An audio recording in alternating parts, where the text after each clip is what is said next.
देख रहे हैं, मैं इमरान खान हूँ। नेटो को भी अब ट्रंप ने धमकी लगा दी है। इसके दो मतलब हैं, याद रखिएगा। ट्रंप ने नेटो से कहा कि अगर नेटो ने ईरान के खिलाफ लड़ाई में अमेरिका का साथ ना दिया या वो इस लड़ाई में हमारे साथ ना उतरे नेटो के मुमालिक, तो फिर नेटो के साथ बहुत बुरा होगा मुस्तकबिल में। ये डोनाल्ड ट्रंप ने कहा। ये नहीं, ये साफ धमकी है कि कल को अगर किसी और मुल्क के ऊपर या जो नेटो के मुमालिक मेंबर हैं उनके ऊपर कोई अटैक करता है तो फिर अमेरिका जोर नहीं लगाएगा। एक तो मतलब ये है। दूसरा ये है कि अमेरिका उन्हें धमका रहा है, तजारती लिहाज से भी धमकाता है, टैरिफ लगा के भी धमकाता है, उनकी मईशत को तबाह करके भी धमकाता है, फौजी नुक्ता नज़र से भी धमकाता है। तो एक तो बात ये भी है कि अमेरिका शायद उन्हें धमका रहा है। नेटो को धमकी लगाने का रीज़न क्या है? दो वजूहात है। नंबर एक, डोनाल्ड ट्रंप अगर मदद मांग रहा है नेटो के ममालिक से तो इसका मतलब है कि ईरान डोनाल्ड ट्रंप के काबू नहीं आया। सादी बात यह है ना, जब दो लोग लड़ रहे हो आपस में और एक आदमी मदद के लिए पुकारे कि आओ मेरी मदद करो, तो इसका मतलब क्या है कि जो दूसरा शख्स है वो उसके काबू नहीं आ रहा। अगर इस वक्त अमेरिका को नेटो की ज़रूरत है तो फिर इसका सादा मतलब ये है कि ईरान अमेरिका के कंट्रोल से बाहर है। इसराइल और अमेरिका मिलकर अपने सारे वसाइल लगाकर ईरान का मुकाबला नहीं कर पा रहे और उन्हें बहुत सारे और मुल्क चाहिए। नंबर एक। इसका एक और मतलब भी है, और वो सादा मतलब ये है कि नेटो भी अब डोनाल्ड ट्रंप के कंट्रोल में नहीं है। नेटो जो हमेशा से अमेरिका की जेब में पड़ा हुआ था, उसकी मुट्ठी में बंद रहता है नेटो हमेशा, तो अब नेटो के ममालिक घास नहीं डाल रहे। हत्ता कि अमेरिका के साथ बड़े अच्छे ताल्लुकात जिन ममालिक के हैं, अमेरिका ने 5 बड़े मुल्कों को आवाज़ दी, नाम लेकर उनसे मदद मांगी। चाइना से, जापान से, साउथ कोरिया से, फिर उन्होंने बरतानिया से और फ्रांस से मदद मांगी। लेकिन इन तमाम मुल्कों में से किसी एक ने भी हामी नहीं भरी कि वो अमेरिका के साथ मदद करने के लिए आ रहे हैं। वजह क्या है? डोनाल्ड ट्रंप तो एक तरह से टके टोकरी हो गए और उन्होंने अमेरिकी सदर का ओहदा भी टके टोकरी कर दिया है। वजह सादी है कि लोग अब एतबार नहीं करते अमेरिका के ऊपर जैसे पहले एतबार करते थे। लेकिन इसके बावजूद कुछ खबरें ऐसी आ रही हैं कि एक कोई इत्तेहाद बनाने की कोशिश की जा रही है और कोई ऐसा बेड़ा तैयार करने की कोशिश की जा रही है जो मशरिक़ वस्ता के अंदर पानियों में जाएगा और जाकर इस बात को यकीनी बनाएगा कि जो आलमी रास्ते हैं तजारत के वो खुले रहें। लेकिन मामला यह है कि जब तक मकामी ममालिक इसके अंदर शामिल नहीं होंगे तब तक कामयाबी नहीं मिलेगी। और ईरान के मसाइल तो मौजूद हैं। यानी बड़ा अजीबोगरीब किस्म का एक दावा अभी पासदारान इनकलाब ने किया। ईरान की जो फोर्स है बहुत ही अजीब, मुझे इस वक्त तो बहुत अजीब लगा। लड़ाई को लगभग 2.5 हफ्ते हो गए, 15-16 दिन हो गए लड़ाई चल रही है। आज 16 तारीख है, 28 तारीख को ये लड़ाई शुरू हुई थी। एक दिन आप वो डाल लें, 16 ये डाल लें आप, तो 2.5 हफ्ते हो गए लड़ाई चल रही है। और 2.5 हफ्तों के बाद ईरान ये कहता है कि हमने अब तक जितने मिसाइल और हथियार इस्तेमाल किए हैं ये आज से 10 साल से पुराने हैं। और ख़ास तौर पे जो हथियार हमने अभी डिज़ाइन किए, पिछले साल जो 12 दिनों की जंग हुई थी जून 2025 में 12 दिनों की जंग हुई थी ना ईरान की, तो उन्होंने कहा जी कि उस जंग के बाद जो हमने सीखा और जो हमने बनाया वो तो अभी हमने तक दिखाया ही नहीं किसी को, उससे तो हमने हमला ही नहीं किया किसी पे अभी तक। और ये बाकायदा ईरानी अफवाज और ईरानी वजारत खारजा बार बार ये बात कर रहे हैं। इसका सादा मतलब आप समझ जाएं कि अभी उनके पास मजीद हथियार बाकी हैं जिन्हें वो चला सकते हैं। बहरहाल ये किस किस्म का एक इत्तेहाद बनाएंगे अमेरिकन, और ये क्या जंगबंदी के बाद काम आएगा, जंगबंदी से पहले आएगा? मुझे ऐसा लगता है कि ईरान के पास फेस सेविंग के लिए बहुत कुछ होगा एंड ऑफ द डे। बेशक आयतुल्लाह अली खामनाई जो है वो शहीद हो गए हैं, लेकिन उनका बेटा आ गया, वो उसी तरह है।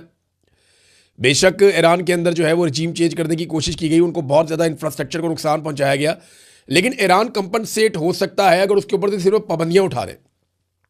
ईरान में ना ये कैपेसिटी बहुत है अपनी इकॉनमी खड़ी करने की। अरब ममालिक की तरह उसके पास भी तेल है और उसके पास बड़ी ज़बरदस्त लेबर भी है और 9 करोड़ लोग भी हैं, आबादी भी ठीक ठाक है।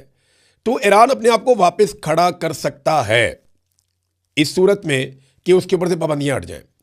मुझे नहीं लगता कि ईरान को फेस सेविंग के बगैर इस लड़ाई को ख़त्म किया जा सकेगा, और उसके पास अभी भी वो मवाद मौजूद है जिसको आप एटमी मवाद कहते हैं। ये ईरानी हुकूमत, ईरानी वज़रा खुद कहते हैं हमारे पास 450 किलो यूरेनियम मौजूद है, जो 60% तक उसको हमने तैयार किया हुआ है। और जो बैनुल अक़वामी तखमीने वो ये कहते हैं कि 10 दिन अगर ईरान और काम करे तो वो एटमी धमाका कर सकता है, एटमी तजर्बा कर सकता है। ये आलमी सतह पर मानी हुई एक हकीकत है। अब जब ईरानी हुकूमत से वज़ीर ख़ारजा से ये पूछा गया बैनुल अक़वामी मीडिया की जानिब से, जनाब वो यूरेनियम किधर है, तो उन्होंने कहा जी वो तो अमेरिका ने बम मारे, वो ज़मीन के नीचे दब गई है कहीं पे। कितना आसान कर दिया डोनाल्ड ट्रंप ने उनके लिए। ये B-52 बॉम्बर्स लेकर आए थे पिछली मरतबा जून में। डोनाल्ड ट्रंप ने बमबारी की और ये कहा कि जनाब हमने यूरेनियम का जो ज़ख़ीरा है जहाँ पे इनका है वो हमने सारे बंकर तबाह कर दिए और सारी सुरंगें बंद कर दी हैं। तो उन्होंने भी यही कहा ईरान ने, उन्होंने कहा जी बिल्कुल वो ऐसे ही ठीक कह रहे थे डोनाल्ड ट्रंप। डोनाल्ड ट्रंप के खाते डाल दिया कि इन्होंने बमबारी की, वो नीचे दब गया।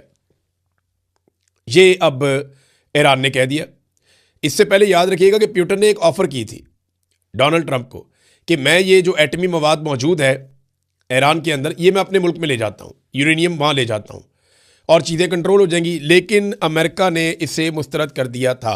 अब नाज़रीन, अमेरिका की बात मानी नहीं जा रही और दूसरी जानिब ईरान अटैक पे अटैक कर रहा है। ईरान ने 50 से ज़्यादा हमले कर दिए हैं इसराइल के ऊपर, यानी 54-55 लहरें उनकी मिसाइलों की जा चुकी हैं।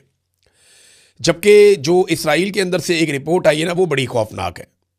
वो रिपोर्ट ये बताती है कि गुज़िश्ता 24-36 घंटों में बहुत ज़्यादा अटैक हुआ। यानी हफ्ते की रात लगभग 12 बजे के बाद से लेकर एतवार की रात तक की जो रिपोर्ट है वो ये बताती है कि हर 90 मिनट के बाद ईरान ने मिसाइल दागे हैं। एक नई लहर दागी है इसराइल के ऊपर और उन्होंने बड़ी तबाही फेरी है इसराइल के अंदर। ख़ास तौर पे जो क्लस्टर बम है उन्होंने जगह जगह पे आग लगाई हुई है और बहुत सारे एरियाज़ को तबाह किया है। ये इसराइली चैनल 12 के मुताबिक गुज़िश्ता रात, हफ्ते की रात से लेकर एतवार की रात तक हर 90 मिनट के बाद बमबारी हुई है। ये इसराइली चैनल कह रहा है और वो ये कह रहे हैं कि लगातार ये बमबारी हो रही है, इस बमबारी को नहीं रोका जा रहा। जबकि दूसरी जानिब ईरान ने एक और धमकी भी दी है, बल्कि एक वार्निंग दी है और कुछ इलाके खाली करने के लिए कहा है। ईरान ने कुछ तस्वीर और सबूत पेश किए हैं कि ईरान के ऊपर जो अटैक हो रहे हैं वो खलीजी ममालिक में अमरीकी अड्डों से हो रहे हैं, लिहाजा इसलिए यहाँ पे अड्डों में जवाबी हमला करना ज़रूरी है। लेकिन साथ ही ईरान ने यह कहा कि फ़ौजी मकामात के अलावा जहाँ पे कोई अटैक हो रहे हैं या किसी तनसीब के ऊपर अटैक हुआ तो वो हमने नहीं किया। वो अमेरिका या इसराइल कर सकते हैं ताकि अरब ममालिक ईरान के साथ लड़ पड़ें। लेकिन अरब ममालिक ने कमाल सब्र का मुजाहरा किया है और उन्होंने इस लड़ाई से जितना हो सका वो उन्होंने गुरेज किया है। एक और बड़ी खबर यह है कि ईरान में लगभग 500 के करीब जासूस पकड़े गए हैं। बहुत सारे गद्दार पहले भी थे ईरान में, अभी भी बहुत सारे गद्दार हैं। ये प्रॉब्लम रहती है गरीब मुल्कों के अंदर, वहाँ पे गद्दार बड़े आराम से मिल जाते हैं। तो यहाँ पे ईरान में जो गद्दार मिले हैं वो 500 के करीब बताए गए हैं। और ये खबर दी है पुलिस चीफ ने। उन्होंने एतवार वाले दिन बताया कि अमेरिका और इसराइल की फ़िज़ाई बमबारी के दौरान दुश्मनों को मालूमात फराहम करने के इल्ज़ाम में 500 अफराद को गिरफ़्तार किया गया है। इनमें लगभग आधे अफराद वो हैं जो सरकारी ओहदों के ऊपर बैठे हुए थे और गिरफ़्तार किए गए बाद मुश्तबा अफराद पर मुबैना तौर पर हमलों के अहदाफ की निशानदही या हमलों के मकामात की फ़िल्मबंदी के फुटेज दुश्मनों तक पहुँचाने के इल्ज़ामात भी हैं। ईरान ने दुबई और दोहा के हवाले से कुछ वार्निंग जारी की है और कुछ इलाकों की निशानदही की है। इस निशानदही में ईरान ने कहा है कि जनाब यहाँ से जो मकामी लोग हैं वो निकल जाएं, क्योंकि उनकी इत्तला के मुताबिक यहाँ पे अमरीकी फ़ौजी छुपे हुए हैं और वो अमरीकी फ़ौजियों पे अटैक करना चाहते हैं। वहाँ खलबली मच गई है, लोग वहाँ पे आपको पता है कि उजलत के अंदर निकलेंगे। जब इस किस्म की वार्निंग जारी की जाएगी तो ऐसे ही होगा। फिर अमेरिका की फ्रस्ट्रेशन का अंदाज़ा आप यहाँ से भी लगा सकते हैं कि ना सिर्फ डोनाल्ड ट्रंप आलमी सतह पे गुस्सा कर रहे हैं, कभी नेटो के ऊपर, कभी किसी और मुल्क के ऊपर, कभी किसी और पे चढ़ाई कर रहे हैं, बहुत उजलत में है और बहुत घबराहट का शिकार है। डोनाल्ड ट्रंप की फ्रस्ट्रेशन ख़त्म नहीं हो रही। उसने एक काम किया था मकबूलियत के लिए, वो उल्टा पड़ गया उन्हें। अमेरिका के अंदर भी मीडिया पे चढ़ाई कर दी है पीट हेगसेट में, और उसने जो है वो अमेरिकी मीडिया को लताड़ के रख दिया। उसने कहा जी आपको डोनाल्ड ट्रंप से दुश्मनी है, आप डोनाल्ड ट्रंप से नफरत करते हैं और डोनाल्ड ट्रंप से नफरत जो है वो आपके डीएनए में, आपके खून में है। कोई भी सदर अमेरिका का ऐसी कामयाबियों का ख्वाब भी नहीं देख सकता था जो डोनाल्ड ट्रंप ने कर दिखाया है। और उसके बाद कहा जी आप अधूरा सच दिखाते हैं, आप घुमा फिरा कर मालूमात वो देते हैं जिससे नुकसान होता है, आप अवामी राय को ख़राब कर रहे हैं। 36 घंटे तक एयरफोर्स का जहाज़ उड़ाना कितना मुश्किल है, कभी आपने इसके ऊपर रिपोर्टिंग की है? कभी आप इसके ऊपर स्टोरीज कर रहे हैं? आप अवामी राय को ख़राब कर रहे हैं। ट्रंप से नफरत इसकी वजह है। यानी आप हमारे कारनामे बताएं ना दुनिया को। ये जैसे पाकिस्तान में होता है, हर फौज की यही देनियत होती है। हर फौज यही चाहती है कि उनको हीरो दिखाया जाए, उनको बड़ा दिखाया जाए। अगर वो हार भी जाएँ तो कहा जाए नहीं जी नहीं ये जीत गए हैं। अगर वो किसी जगह करप्शन भी करें तो बताया जाए नहीं जी करप्शन नहीं कर रहे, बहुत अच्छे लोग हैं। फौजी मेंटेलिटी ऐसी होती है, जिसके हाथ में हथियार होता है ना उसका दिमाग ख़राब हो जाता है। तो अमेरिका के अंदर भी वो मीडिया के ऊपर चढ़ दौड़े, उन्होंने कहा जी मीडिया जो है वो कसूरवार है सारी बात का। जब डोनाल्ड ट्रंप और अमेरिकन हुकूमत के हाथ में चीज़ें नहीं आ रही ना, और उन्हें समझ नहीं आ रही कि ईरान को काबू कैसे करें। देखिए ईरान का नुकसान बहुत ज़्यादा हुआ है। मैं आपको फिर बार बार कहता हूँ कि जब मैं ये कहता हूँ कि ईरान अच्छी लड़ाई लड़ रहा है तो इसका मतलब ये नहीं है कि ईरान को मार नहीं पड़ रही, ईरान को ज़्यादा मार पड़ रही है। और मैं पहले दिन से एक बात कह रहा हूँ कि ईरान को जो एक चीज़ संभाल के रखनी पड़ेगी वो चेन ऑफ कमांड है। इस लड़ाई के खात्मे तक ईरान को अपनी चेन ऑफ कमांड बरकरार रखनी पड़ेगी, अपने इंपॉर्टेंट लोगों की जानें बचानी पड़ेंगी और उनका आपस में कोऑर्डिनेशन जिंदा रखना पड़ेगा। और जो फौज को अहकामात देने और वहाँ तक अहकामात पहुँचने और जो पूरा इनका सिस्टम है मिसाइलों का या हथियारों का, उस तक जो कोऑर्डिनेशन का पूरा एक निज़ाम है वो कायम रखना पड़ेगा। अगर ईरान ये करने में कामयाब हो गया तो फिर लंबी लड़ाई भी लड़ लेगा, इससे कोई फ़र्क नहीं पड़ता। बकौल ईरानियों के उनके पास बहुत ज़्यादा हथियार हैं। अब एक तरफ तो ईरान अटैक कर रहा है, ये बड़े खौफनाक अटैक ईरान ने किए गुज़िश्ता 36-48 घंटे इसराइल के लिए बहुत मुश्किल थे। लेकिन इसराइल भी लगातार हमले कर रहा है, ना सिर्फ ईरान के ऊपर बल्कि वो हमले कर रहा है लबनान के ऊपर भी। ईरान की तफसीलात तो मैंने आपको बताई, लगभग 1350 अफराद शहीद हो गए हैं, अब तो 1400 के करीब हो गए हैं। और ईरान में बहुत नुकसान किया है, बड़ी बिल्डिंग तबाह की है, बहुत इंफ्रास्ट्रक्चर को नुकसान पहुंचाया। लेकिन लबनान के अंदर भी लगातार हमले कर रहे हैं। 11 अफराद जो है वो गजा में शहीद हो गए हैं और इनमें 8 पुलिस वाले हैं जो गजा में काम करते हैं, फ़लस्तीनी। और गुज़िश्ता 2 हफ्तों के अंदर 2 मार्च के बाद से लेकर अब तक लबनान में 850 अफराद शहीद हो गए हैं। 107 बच्चे हैं और 66 खवातीन हैं और 2105 अफराद वहाँ पे ज़ख्मी हैं और बड़ी तादाद में ज़ख्मी जो हैं वो ईरान में भी हैं। तो इसराइल ब्रूटल अटैक कर रहा है और इसमें इसराइल एक वेपन यूज़ कर रहा है जिसे कहते हैं फास्फोरस बम।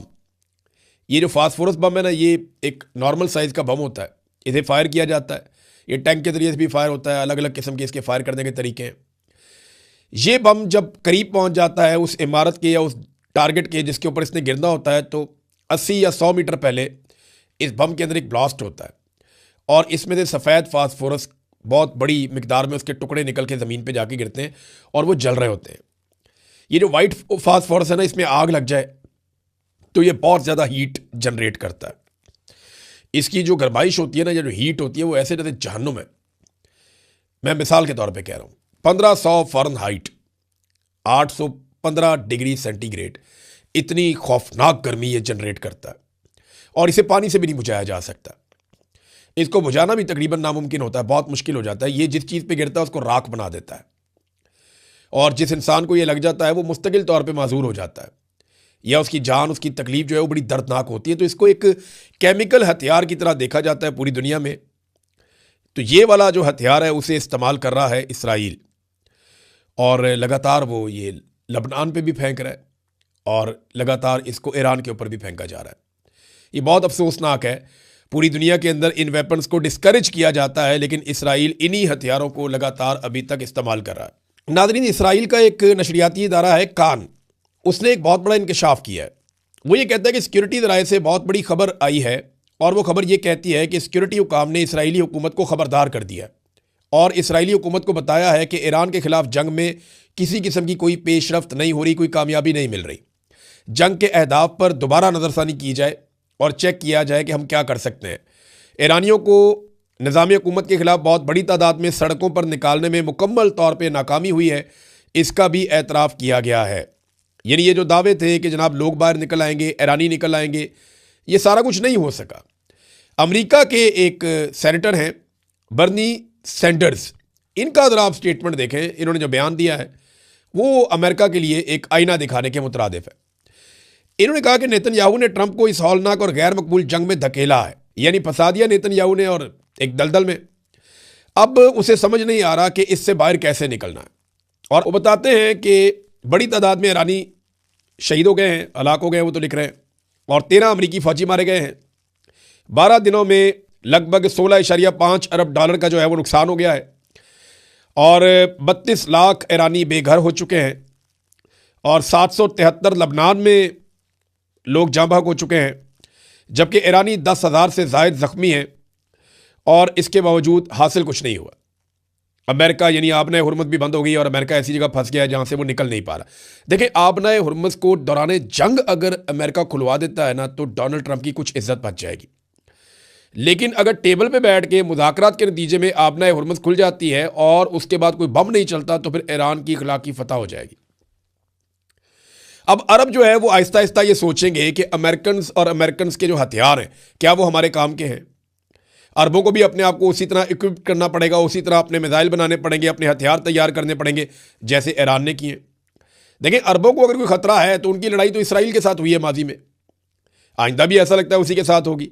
और इसराइल जिसको नाकाबिले तस्खीर समझा जाता था वो पोल खुल गया, सारा झाका खुल गया, सबका सबको पता चल गया कि ये तो मिथ ही टूट गई इसराइल की आयरन डूम की। पाकिस्तान के अंदर बहुत सारे जर्नैल सहाफ़ियों को बिठाकर कहते थे कि हमें इसराइल के साथ ताल्लुकात इसलिए भी बनाने चाहिए कि इसराइल के इंडिया के साथ ताल्लुकात है, इंडिया जंग में फ़ायदा उठाता है, इसराइल की टेक्नोलॉजी बहुत अच्छी है, वो नाकाबिले तस्खीर है। और इस वक्त इसराइली शहर जो है वो जगह जगह पे मलबा पड़ा हुआ है जंग का, बहुत तबाही फिरी है। नेतन्याहू सामने नहीं आ पा रहा, छुपा हुआ है, मंजर आम पे आने से डर रहा है कि सामने आया किसी जगह पे पब्लिक में आया तो पता चल जाएगा ये कहाँ पे है, उसके ऊपर अटैक हो सकता है, और पता नहीं वो अपने मुल्क में है भी या नहीं है। नाज़रीन, अभी तक जिन ममालिक ने मदद की है ईरान की, यानी ऐसी मदद की है जिसमें कुछ मदद फराम की गई हो, अद्वियात बाकी चीज़ें, वो उनमें चाइना है, रूस है, आज़रबाईजान है और वियतनाम है। ये वो ममालिक हैं जिन्होंने ईरान की मदद की है भाईचारे के हवाले से कि ठीक है आपके मुल्क पे अटैक हो रहा है, हम इसकी मजम्मत करते हैं, आपके लोग शहीद हो रहे हैं, ज़ख्मी हो रहे हैं, आपका इंफ्रास्ट्रक्चर का बहुत नुकसान हो रहा है, आपको अद्वियात की ज़रूरत है, खुराक की ज़रूरत है, ये चीज़ें हम पहुँचा रहे हैं, तो वो इमदादी सामान जा रहा है। पाकिस्तान की जानिब से कोई इमदादी सामान अभी तक ईरान में नहीं गया, जबकि पाकिस्तान के वज़ीर-ए-आज़म ने यह हुक्म जारी किया है कि जो रसद है उसको बढ़ाया जाए अशिया खुर्दोनोश की खलीजी ममालिक में। खलीजी ममालिक जहाँ पे मेरे ख्याल में खुराक मौजूद होगी ज़रूर, और खलीजी ममालिक में जो है खुराक वो जा भी सकती है, उनके पास पैसा भी बहुत है, यानी वहाँ खलीजी ममालिक में खुराक भिजवाना अच्छी बात है, बुरी बात नहीं है। लेकिन ईरान की मदद पाकिस्तान को भी करनी चाहिए। जब बाकी ममालिक कर रहे हैं तो पाकिस्तान पीछे क्यों रहे? पाकिस्तान को चाहिए वो भी करे। लेकिन पाकिस्तान ने एक और हुक्म जारी कर दिया है और पाकिस्तान के मीडिया को किया गया है कि कुछ भी हो जाए, अब जो आबनाए हुर्मुज़ से पाकिस्तान का अगर कोई कार्गो गुजरता है तो उसके बारे में किसी किस्म की कोई खबर मीडिया के अंदर नहीं दी जाएगी। और एक चीज़ और है, डोनाल्ड ट्रंप ने कहा कि वो तफरीह के लिए भी बम मारता है। डोनाल्ड ट्रंप का अपना स्टेटमेंट है ना कि हम बार बार जजीरों पे बम मारेंगे और तफरीह के लिए मारेंगे, फ़न के लिए मारेंगे, इंजॉय करने के लिए, मज़ा लेने के लिए मारेंगे। तो जो शख्स तफरीह के लिए बम बरसाए उसे अमन का नोबल इनाम देने वाले कितने बड़े ज़हनी मरीज़ होंगे आप ये सोचें। और वो उससे बड़े ज़हनी मरीज़ तब साबित होंगे जब वो कह रहा है कि मुझे बम मार के तफरीह मिलती है और ये अमन के नोबल इनाम की नामजदगी वापस नहीं ले रहे। तो नाज़रीन, कमाल किस्म की जोड़ी बन गई है। जैसा ट्रंप है वैसे ही उसके पाकिस्तानी टाउट हैं। वो कहता है जनाब उसको बम मारने का, मिसाइल मारने का मज़ा आ रहा है, वो उसकी तफरीह है। और ये कहते हैं जनाब आप तो बहुत अच्छे हैं, आपको तो अमन का नोबेल इनाम मिलना चाहिए। और दोनों अपनी अपनी बात से पीछे भी नहीं हटते। कैसे लोग हैं। अब तक के लिए इतनी, अपना ख्याल रखिएगा, अपने इस चैनल का भी। अल्लाह हाफ़िज़।